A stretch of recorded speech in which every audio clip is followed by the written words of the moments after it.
Hey there, friends. So we're going to go over some of our vocabulary words today so that you can be really successful in the activities that I have for you on Seesaw.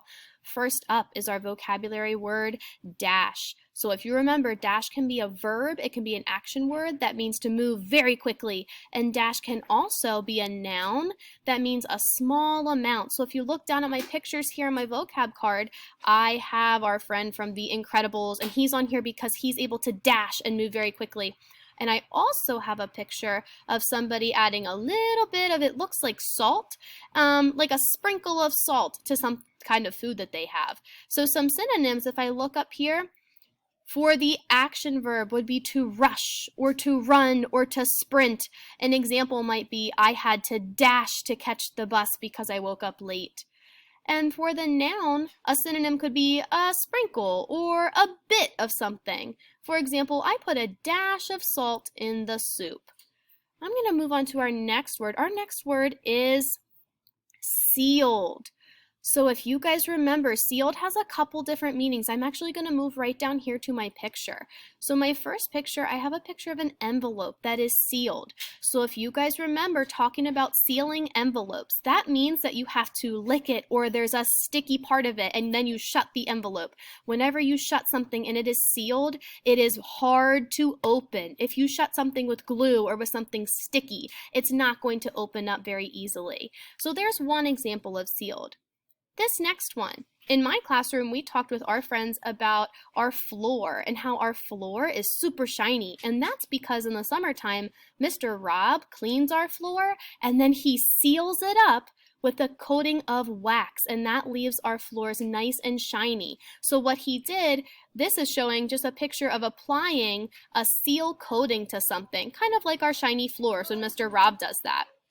The last meaning of seal is part of a phrase that's like seal the deal. So in our classroom, we talked about maybe our friends want to buy a puppy. So when they agree on a price to buy a puppy, you could shake hands whenever it's safe to do that.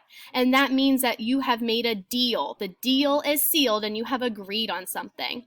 So some synonyms for sealed could be closed or shut or secure if something was secure. Like our example, the envelope was sealed. Our last word that I'm going to talk about is the word space. And this one, my friends, also has a couple different meanings. So one meaning of space, if I look down at my pictures, I'm actually going to scoot over to this one. It's like talking about outer space. Okay, so where we have planets and it looks like a shooting star and other stars. So that's one meaning whenever we say the word space. Another meaning, if you look down at the little girl, in our classroom, we talked about space, and a synonym for that could be gap. So if you see, she is spacing out these objects. She has them spaced apart. You know how we are spaced apart in our classrooms? That's exactly what this little girl is doing. So she has a gap in between those boxes, and you guys have a gap in between your desks at school to have your safe space. There's another meaning, that safe space. And this other picture here is showing a picture of a room. If you have a room at home by yourself, you can even call that your space because that's your area to put your things, to hang out in. So that would be your space. Hey guys, I have one more meaning of space. In our classroom, we talked about our personal space. And we said if you stick your arms out and you spin around in a circle, all that space from your arms to your body, that is your personal space, especially this year at school. Nobody should be getting inside of your personal space, okay? So now I want you guys to go click the add response button on Seesaw, and I want you to listen to each of my captions very carefully, and I want to see how you guys use our vocabulary words. You got it, friends.